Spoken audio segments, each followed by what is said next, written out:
জাপানে ভয়াবহ মেগাকুয়েক বা বিশাল ভূমিকম্পের সম্ভাবনায় নতুন করে উদ্বেগ তৈরি হয়েছে। দেশটির সরকারের সাম্প্রতিক এক প্রতিবেদনে বলা হয়েছে, একটি শক্তিশালী ভূমিকম্প ও তার পরবর্তী সুনামিতে প্রায় 2,98,000 মানুষ মারা যেতে পারেন। আর ক্ষতির পরিমাণ দাঁড়াতে পারে $2 ট্রিলিয়ন পর্যন্ত।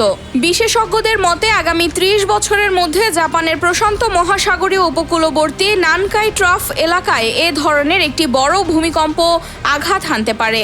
আর এমনটা ঘটার সম্ভাবনা প্রায় 75 থেকে 82%। জাপান সরকার জানিয়েছে 2014 সালে দুর্যোগ প্রস্তুতি পরিকল্পনার আওতায় যেসব ব্যবস্থা নেওয়া হয়েছিল তা সম্ভাব্য প্রাণহানির মাত্র 20% পর্যন্ত কমাতে পারবে।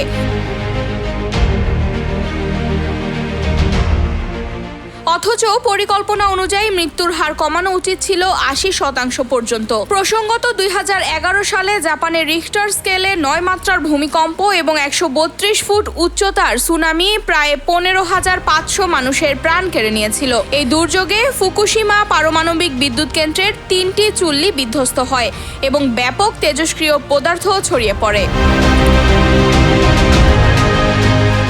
Mehjabin Khanam, news 21 international desk.